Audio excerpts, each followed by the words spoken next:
નમસ્કાર મિત્રો, સૌનું સ્વાગત છે મારી યુટ્યુબ ચેનલ ડીકે એજ્યુકેશન પર. મિત્રો, આજે આપણે વિડીયોની અંદર ગુજરાત સરકાર દ્વારા જે શિક્ષકની ભરતીનું જે કેલેન્ડર જાહેર કરવામાં આવ્યું છે તેની અંદર વિદ્યાર્થી મિત્રો એક બમ્પર ભરતી જાહેરાત કરવામાં આવી છે કે અંદાજે 24,700થી વધુ શિક્ષકોની ભરતી થશે. ટૂંક સમયની અંદર આ વર્ષની અંદર આ ભરતી કરવામાં આવશે તેવું વિગતવાર આજે જણાવવામાં આવ્યું છે અને રાજ્ય મંત્રીમંડળની બેઠક દ્વારા આ નિર્ણય લેવામાં આવ્યો છે તેના વિશેની સંપૂર્ણ માહિતી જોઈશું. તો ખાસ મિત્રો જોઈશું ટેટ 1 માટે ટેટ 1, ટેટ 2 અને ટાટ 1 અને ટાટ 2 જે પાસ કરેલા ઉમેદવારો માટે કેટલી જગ્યાઓ છે તેના વિશેની સંપૂર્ણ માહિતી જોઈશું. તો વિડીયોની અંદર છેલ્લે સુધી જોડાયા રહેજો જેથી તમને સંપૂર્ણ માહિતી મળે રહે. તો ખાસ વિડીયો સ્ટાર્ટ કરીએ કે મુખ્યમંત્રીના અધ્યક્ષસ્થાને જે રાજ્ય મંત્રીમંડળની જે બેઠક મળી હતી તેની અંદર શૈક્ષણિક વર્ષ 2024-25માં રાજ્યભરની સરકારી પ્રાથમિક, સરકારી તથા ગ્રાન્ટેડ માધ્યમિક તથા ઉચ્ચતર માધ્યમિક શાળાઓમાં શિક્ષકોની ભરતીને સમયબદ્ધ આયોજન માટે ભરતી પ્રક્રિયાના સૂચિત કેલેન્ડરને આપી દેવામાં આવે છે. અત્યારે કેલેન્ડર જાહેર કરી દેવામાં આવે છે. તેની અંદર ખાસ જોઈએ કે કયા પ્રાથમિક વિભાગની અંદર, માધ્યમિક વિભાગની અંદર, ઉચ્ચતર માધ્યમિક અંદાજે કેટલી જગ્યાઓ છે તે વિશે આપણે જોઈએ.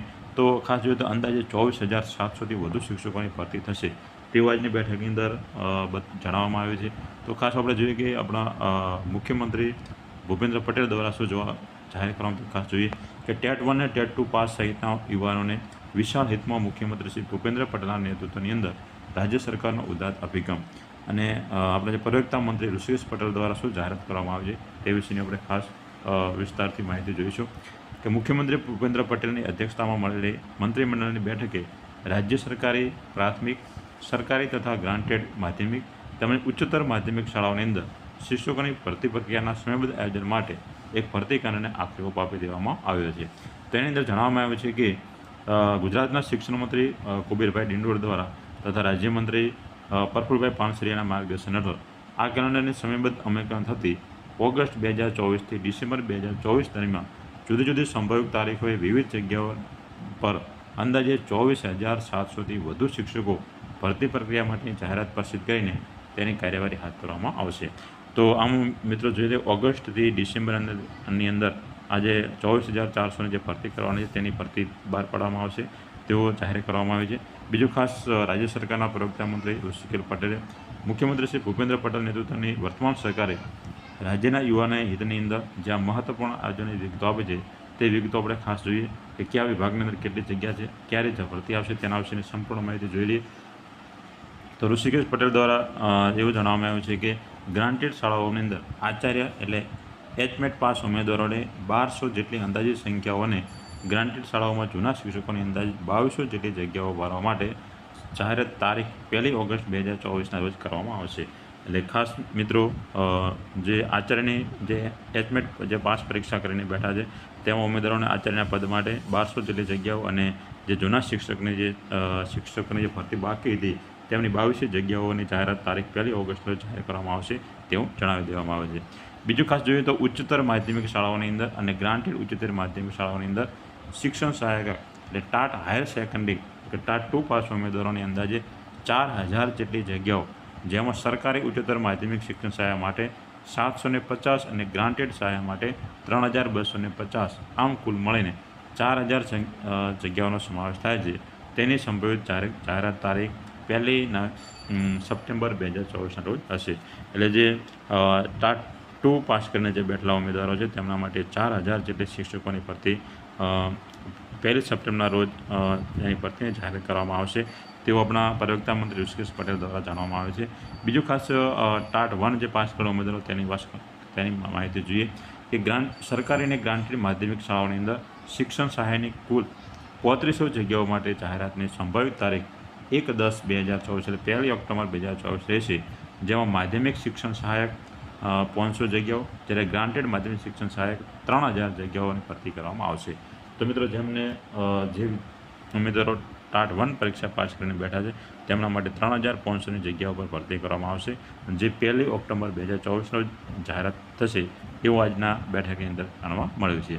બીજું ખાસ આપણે જોઈએ કે જ્યારે ટેટ 2 પાસ કરેલા જે ઉમેદવારો માટેની ખાસ વાત કરવામાં આવે તો સરકારી ઉચ્ચ પ્રાથમિક શાળાઓની અંદર ગુજરાતી માધ્યમમાં વિદ્યા સહાયક તરીકે ટેટ 2 પાસ ઉમેદવારો માટેની અંદાજે 7,000 જગ્યાઓ માટે સંભવિત ભરતીની તારીખ 1 નવેમ્બર 2024 રોજ રહેશે, જે સરકારી ઉચ્ચ પ્રાથમિક શાળાઓની અંદર વિદ્યા સહાયક ટેટ 2 પાસ ઉમેદવારોએ અંદાજે 600 જેટલી જગ્યાઓ માટે સંભવિત તારીખ 1 નવેમ્બર 2024 રોજ જાહેર કરવામાં આવશે.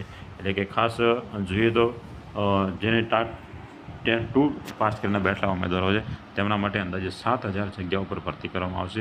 તો મિત્રો જે ટેટ 2 પાસ કરવાના ઉમેદવારો છે તેમના માટે એક મહત્વનો ઘણો બધો ફાયદો કહી શકાય કે તેમના માટે વિશાળ જગ્યાઓ પર ભરતી કરવામાં આવશે. એટલે કે 7,000 જગ્યાઓ પર 1 નવેમ્બર 2024 રોજ તેમની ભરતી બહાર પાડવામાં આવશે. બીજું ખાસ જોઈએ તો સરકારી પ્રાથમિક શાળાઓની અંદર ગુજરાતી માધ્યમની અંદર વિદ્યા સહાયક તરીકે ટેટ 1 પાસ ઉમેદવારો માટેની અંદાજે 5,000 જગ્યાઓ માટે તેમજ સરકારી પ્રાથમિક શાળાઓની અંદર અન્ય માધ્યમમાં વિદ્યા સહાયક તરીકે ટેટ 1 પાસ ઉમેદવારો માટે અંદાજે 1200 જગ્યાઓ પરની ભરતીની માટે 1 ડિસેમ્બર 2024 રોજ જાહેર કરવામાં આવશે. એટલે કે જે ઉમેદવારો ટેટ 1 પાસ કરીને બેઠા છે તેમના માટે 5,000 જગ્યા પર ભરતી કરવામાં આવશે અને જેમને અન્ય માધ્યમની અંદર 1200 જગ્યાઓ પર ભરતી કરવામાં આવશે, જે 1 ડિસેમ્બર 2024 રોજ તેની ભરતી જાહેર થશે તેવું મિત્રો આજની બેઠકની અંદર જાણવા મળ્યું છે. બીજું ખાસ જોઈએ તો અંદર ભરતીની પ્રક્રિયા શરૂ છે તે વિશેની ખાસ માહિતી જોઈ લઈએ. પ્રવક્તા મંત્રી ઋષિ પટેલે વધુમાં કહ્યું છે કે ટેટ 1 અને ટેટ 2 ઉમેદવારોને સંબંધિત પરીક્ષાના પ્રમાણપત્રની માન્યતાઓ અવધિ અંગે રાજ્ય મંત્રીમંડળની બેઠકની અંદર નિર્ણય કરી લેવામાં આવ્યો છે. તો શું નિર્ણય થયો તે ખાસ જોઈએ. તેમણે કહ્યું છે કે આજે જાહેર થયેલી ભરતીની અંદર ટેટ 1માં વર્ષ 2012થી 2023 સુધી પાસ થયેલા તમામ ઉમેદવારો તથા ટેટ 2ની અંદર 2011થી 2023 સુધીમાં પાસ થયેલા તમામ ઉમેદવારો ભરતી નિયમોની જોગવાઈ અનુસાર ઉમેદવારી કરી શકશે. એટલે 2012થી 2023ની અંદર જે ઉમેદવારોએ ટેટ 1 અને ટેટ 2 પાસ કરે છે તે બધા જ ઉમેદવારો આ ભરતીની અંદર પોતાનો ઓનલાઈન ઉમેદવારી પત્ર નોંધાવી શકશે.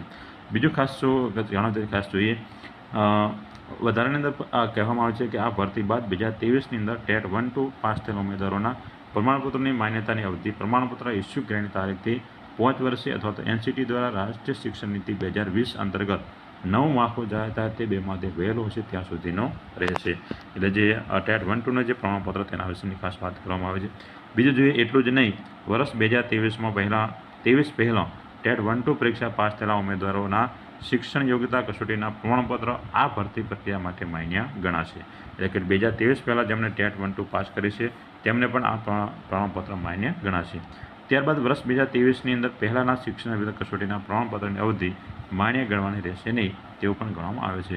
એટલે 2023 પહેલાં જેમણે ટેટ 1-2 પાસ કરી છે તેમનો જે પ્રમાણપત્ર ની અવધિ એ લોકો સમયગાળો માન્ય નહીં રહે તેમનું પ્રમાણપત્ર માન્ય રહેશે.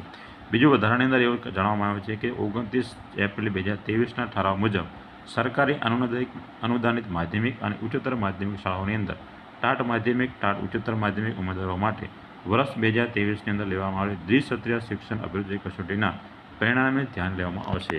તો મિત્રો ખાસ જોઈએ કે ટાટ 1 અને ટાટ 2 પાસ કરનાર ઉમેદવારો છે તેમને મેરિટના આધારે ભરતી નહીં થાય, પરંતુ જે ઉમેદવારે પોતાના પરીક્ષાની અંદર જે દ્વિસત્રીય પરીક્ષાની અંદર જેટલા માર્ક્સ મેળવ્યા છે તે ગુણના આધારે ભરતી કરવામાં આવશે તેવું આની અંદર જણાવવામાં આવે છે. અને બીજું ખાસ જોઈએ કે મુખ્યમંત્રી ભૂપેન્દ્ર પટેલ કેબિનેટની બેઠકના આ નિર્ણયથી રાજ્યની શાળાઓમાં આ ભરતી દ્વારા પૂરતી સંખ્યામાં શિક્ષકો ઉપલબ્ધ થશે તેમજ ઉમેદવારોને તક મળશે તેવું વધારાને જણાવવામાં આવ્યું હતું. તો ખાસ મિત્રો ટાટ 1 અને ટાટ 2 પાસ કરનાર ઉમેદવારોને પોતાના ગુણને આધીન ભરતી કરવામાં આવશે. જ્યારે જૂના જે ટેટ 1 અને ટેટ 2 પાસ કર્યા છે તેમને તેમના મેરિટના આધારે ભરતી થશે તેવું આજની મળેલી બેઠકની અંદર જણાવવામાં આવ્યું છે.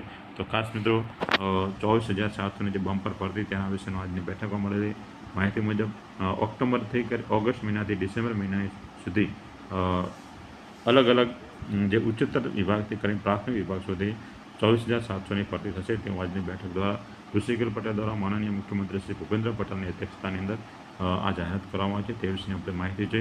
તો ખાસ મિત્રો તમને અમારો વિડીયો ગમ્યો હશે, વિડીયો ગમ્યો તો વિડીયોને લાઇક કરજો, શેર કરતા રહેજો, ચેનલ સાથે જોડાયા રહેજો, ચેનલને સબસ્ક્રાઈબ કરજો જેથી તમને આવી નવી અપડેટ મળી રહે. ફરી મળશું એક નવા વિડીયો સાથે. ત્યાં સુધી સૌને જય માતાજી.